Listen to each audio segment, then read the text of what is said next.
नमस्कार, मी डॉक्टर अमृता देशमुख. माझे स्वास्थ्य या YouTube चॅनलमध्ये पुन्हा एकदा मी आपणा सर्वांचं मनापासून स्वागत करीत आहे. आजच्या व्हिडिओमध्ये आपण पाहणार आहोत टाचदुखी म्हणजेच हील पेन किंवा त्यालाच प्लांटार फेशियाटिस असंही म्हणतात. तर या टाचदुखीची कारणं काय असू शकतात? त्याची कुठली लक्षणं आपल्या शरीरावर दिसतात आणि ते टाळण्यासाठी काय उपाय करता येतील आणि उत्तम होमिओपॅथिक औषधं जी टाचदुखीसाठी आपण देतो, ती आज आपण आपल्या व्हिडिओमध्ये सविस्तर पाहणार आहोत. तर चला सुरुवात करूया. सुरुवातीला टाचदुखी कशामुळे होते? त्याच्यासाठी आपण आपल्या तळपायाची संरचना काय असते ते थोडक्यात मी तुम्हाला समजून सांगते. धरून चला की हा आपला तळपाय आहे, ही आपली टाच आहे. तर ही टाच आणि ही आपल्या पायाची पुढची बोटं असतील, तर हा जो मधला पोर्शन आहे, त्या पोर्शनमध्ये प्लॅन्टार फेशिया नावाचा एक मस्क्युलर टिश्यू किंवा टेंडॉन असतो. टेंडॉन म्हणजे काय? की आपल्या शरीरामध्ये आपल्या टाचेला आणि या पायाच्या बोटांना बांधून ठेवणारा जो एक मस्क्युलर टिश्यू किंवा टेंडॉन असतो, फायब्रस टिश्यू असतो, त्याला प्लांटार फेशिया असं म्हणतात. ज्यावेळेला या प्लांटार फेशियावरती सूज येते, त्यावेळेला त्याला प्लांटार फेशियाटिस असं म्हणतात आणि प्लांटार फेशियाटिसमध्ये पेशंटला कुठलं लक्षण जाणवतं, तर पेशंटला प्रचंड प्रमाणात टाचदुखी जाणवते. आजकाल हे वाढत चाललेलं टाचदुखीचं प्रमाण हे जास्ती करून पुरुषांपेक्षा महिलांमध्ये जास्ती प्रमाणात पाहायला मिळत आहे. त्यातल्या त्यात वयाच्या 40 ते 70च्या दरम्यान टाचदुखीचे पेशंट हे जास्ती प्रमाणात पाहायला मिळत आहेत. याचं कारण वाढलेला वातदोष. आता आपण बघूया की बेसिक कारणं काय असू शकतात या टाचदुखीची. तर सगळ्यात महत्त्वाचं पहिलं कारण म्हणजे तुमचं वाढत चाललेलं वजन. ज्यावेळेला तुमचं वाढत चाललेलं वजन असतं, वजन भरपूर प्रमाणात असतं, त्यावेळेला त्या संपूर्ण वजनाचा भार जो असतो, तो तुमच्या टाचांवर येतो, पायावर येतो, तळपायावर आणि मग त्या फेशियावरती सूज येते. हे झालं पहिलं कारण की अतिरिक्त वजन. दुसरं म्हणजे तुम्ही जर तासनतास उभे राहण्याचं काम तुम्हाला जर असेल, जसं की महिला स्वयंपाकासाठी बराच काळ किचनमध्ये तासनतास उभ्या असतात. कंडक्टर्स बऱ्याच वेळ उभे असतात. काही कामगार ज्यांना उभं राहून काम करण्याची दिवसभर सवय असते. अशा कंडिशनमध्ये त्याचबरोबर ड्रायव्हर लोकांना सुद्धा बराच काळ खाली पाय सोडून बसल्यामुळे अ, हा प्लांटर फेशियाटिसचा किंवा टाचदुखीचा त्रास हा आम्हाला पाहायला मिळालेला आहे. तर ज्यांना सतत उभा राहण्याचं काम आहे, त्या लोकांमध्ये सुद्धा टाचदुखीचं प्रमाण हे जास्ती प्रमाणात दिसून येतं. नंतर ॲथलीट्स म्हणजे खेळाडूंमध्ये ज्यावेळेला खूप प्रमाणात एक्सरसाइज होतो, त्यांच्या स्नायूंवरती खालच्या ताण येतो. रनिंग असेल, त्यांचा व्यायाम असेल, त्यामुळे खालच्या तळपायांवरती ताण येतो, टाचेवरती प्रेशर येतं आणि त्यामुळे प्लांटर फेशियाटिस किंवा टाचदुखीचा त्रास होण्याची शक्यताही बळावली जाते. नंतर प्रॉपर शूज किंवा चप्पल तुम्ही जर वापरत नसाल, म्हणजे फिटिंगला जर त्या प्रॉपर नसतील किंवा त्याला प्रॉपर कुशन तुमच्या तळपायाला जर त्यामुळे मिळत नसेल, कडक पादत्राणांचा तुम्ही वापर करत असाल, तर त्यामुळे सुद्धा निश्चितपणे टाचदुखी होते. दुसरं महत्त्वाचं उंच टाचांच्या चप्पल घालण्याने, हाय हील्सचा वापर करण्याने सुद्धा टाचदुखी वाढते किंवा ती पाहायला मिळते. त्यामुळे प्रॉपर शूज किंवा चप्पल वापरणं हे सुद्धा अतिशय गरजेचं आहे. नंतर मी मगाशीच तुम्हाला म्हटलं, की अर्थरायटिस म्हणजे ज्यावेळेस तुम्हाला संधिवाताचे त्रास असतात, गाऊट, रुमॅटॉइड अर्थरायटिस यासारख्या पॅथॉलॉजिकल कंडिशनमध्ये सुद्धा बऱ्याच वेळेला टाचदुखी पाहायला मिळते. वयाच्या 40शी नंतर हळू-हळू शरीरामध्ये वातदोष वाढायला लागतो. 70 पर्यंत बऱ्याच प्रमाणात बळावलेला असतो. आता तुम्ही म्हणाल वातदोष म्हणजे काय? तर वातदोष म्हणजे शरीरात सगळीकडे कोरडेपणा जाणवणे. त्या कोरडेपणामुळे वाढत चाललेला दुखावा, कुठल्याही स्वरूपातला दुखावा ज्यावेळेला वाढतो, त्यावेळेला त्याला आपण वात असं म्हणतो.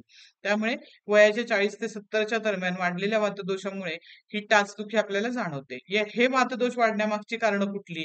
तर सगळ्यात महत्त्वाचं पहिलं कारण म्हणजे अतिरिक्त प्रमाणात घेतली जाणारी थंड पेय, फ्रीजमधलं थंड पाणी, त्याचबरोबर अंगावरती थंड हवेचा सतत घेतला जाणारा झोप, मग तो पंख्याचा असो किंवा सतत तुम्ही एसीमध्ये जर बसत असाल, तर त्या थंड हवेमुळे सुद्धा शरीरातील वातदोष वाढतो आणि टाचदुखीचं प्रमाण हे निश्चितपणे वाढतं. त्याचबरोबर चुकीच्या वेळेला आणि चुकीच्या पद्धतीने जर तुम्ही अतिरिक्त पाणी पीत असाल, म्हणजेच रात्री झोपण्यापूर्वी जर तुम्ही खूप गरज नसताना पाणी पीत असाल, तर त्यामुळे सुद्धा तुम्हाला टाचदुखीचा त्रास हा होऊ शकतो.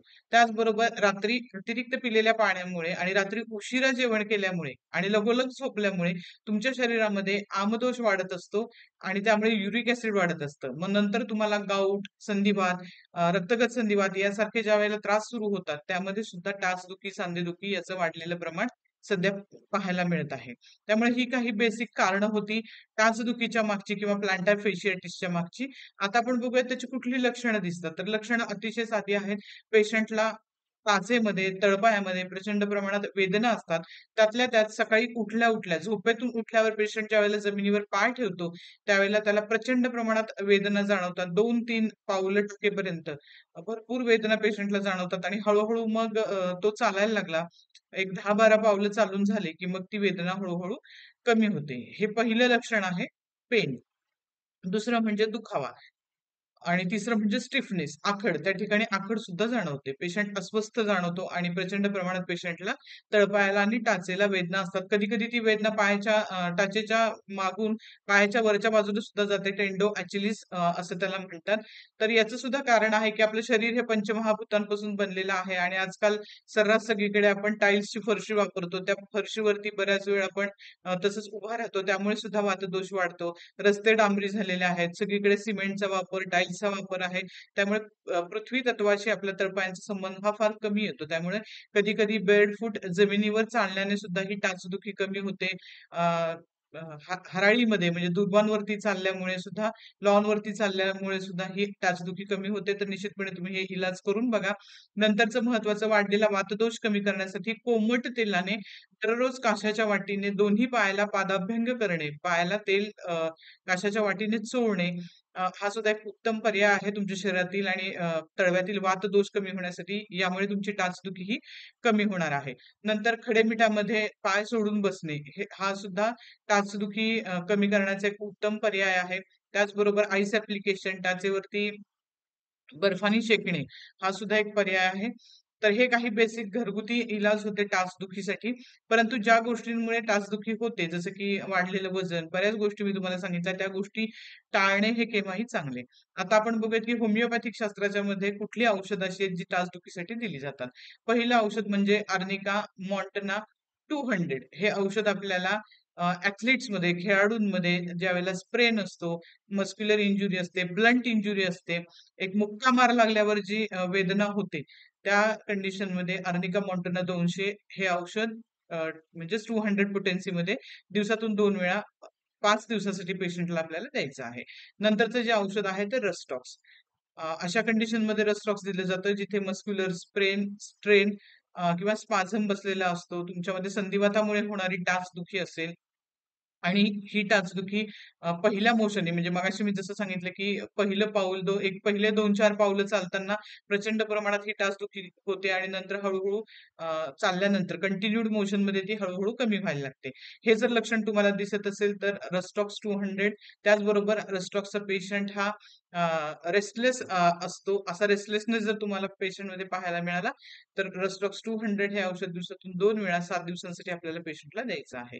त्यानंतरचं जे औषध आहे ते म्हणजे रुटा. ज्यावेळेला मस्क्युलर आणि टेंडॉन याच्यावरती सूज असते, त्या कारणामुळे मसल टेंडॉनवरची सूज आणि फेशियावरची सूज, टाचदुखी अशा कंडिशनमध्ये आपल्याला रुटा हे औषध द्यायचं. रुटा 200 दिवसातून 2 वेळा 7 दिवसांसाठी. त्याच्यानंतरचं जे औषध आहे ते म्हणजे कॉस्टिकम. कॉस्टिकम हे सुद्धा औषध मसल आणि टेंडॉनच्या इन्फ्लामेशनसाठी दिलं जातं. त्यातल्या त्यात डाव्या बाजूला जर टाचदुखी जास्ती प्रमाणात असेल किंवा पाय दुखत असेल डाव्या बाजूचा, तर कॉस्टिकम 30 हे मेडिसिन दिवसातून 3 वेळा 10 दिवसासाठी आपल्याला पेशंटला द्यायचं आहे. त्यानंतरचं जे औषध आहे ते ब्रायोनिया 30. ब्रायोनिया 30 हे औषध कोणाला द्यायचं आहे, की ज्यांच्यामध्ये वातदोष वाढलेला आहे. मगाशीच मी सांगितलं, की शरीरामध्ये प्रचंड प्रमाणात सगळीकडे कोरडेपणा हा तुम्हाला ब्रायोनियाच्या पेशंटमध्ये पाहायला मिळतो. टाचा कोरड्या पडतात, टाचांच्या भेगा पाहायला मिळतात. त्याचबरोबर तळपाय कोरडे पडतात पूर्ण आणि त्यामुळे प्रचंड प्रमाणात टाचांमध्ये वेदना जाणवणे, मोशनने म्हणजे हालचालीमुळे त्या वेदना वाढणे. जर थोडीशी जरी हालचाल केली तरी ब्रायोनियाच्या पेशंटच्या वेदना असतात त्या भरपूर प्रमाणात वाढल्या जातात आणि भरपूर कोरडेपणा असल्यामुळे अशा पेशंटची जी तहान असते, ती खूप जास्ती प्रमाणात थोड्या-थोड्या वेळाने त्या पेशंट्सना थोड्या-थोड्या वेळाने जास्ती प्रमाणात पाणी पिण्याची सवय असते. ही जर लक्षणं तुम्हाला पाहायला मिळाली, तर ब्रायोनिया 30 हे मेडिसिन दिवसातून 3 वेळा 10 दिवसांसाठी आपल्याला ते पेशंटला द्यायचं आहे. त्याच्यानंतरचं जे औषध आहे ते म्हणजे कॅल्केरिया फ्लुअर. तर कॅल्केरिया फ्लोअर हे औषध आपल्याला अशा पेशंटला द्यायचं आहे, की ज्यांच्यामध्ये कॅल्केनियल स्पर म्हणजे टाचेचं हाड वाढलेलं असेल किंवा टेंडो अॅचिलिस असेल, जास्ती प्रमाणात कॅल्शियम डिपॉझिशन झाल्यानंतर टाचेचं हाड वाढतं आणि त्यामुळे टाचदुखी जास्ती प्रमाणात होते. मागचा पायाचा भाग दुखत असतो आणि त्याचबरोबर त्यालाच टेंडो अॅचिलिस असं म्हणतात.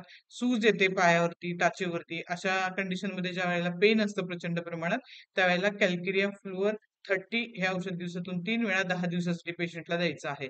तर ही काही महत्वाची औषधं होती होमिओपॅथी मधली. आर्निका, रस्टॉक्स, रुटा, पॉस्टिकम, ब्रायनिया आणि कॅल्किरिया फ्लोर. तर जर तुम्हाला असे काही त्रास असतील तर निश्चितपणे जवळच्या होमिओपॅथिक डॉक्टरांना तुम्ही भेटा. कारण पेन किलर्स आणि कॉर्टिकोस्टेरॉइड्स, स्टेरॉइड्स यामुळे काहीही टाचदुखीला फायदा होत नाही. होमिओपॅथी सारखी उत्तम औषधं टाचदुखीसाठी दुसरी कुठलीही नाहीत. त्यामुळे जवळच्या होमिओपॅथिक डॉक्टरांचा सल्ला घ्या आणि टाचदुखीसाठी होमिओपॅथिक औषधं घ्या.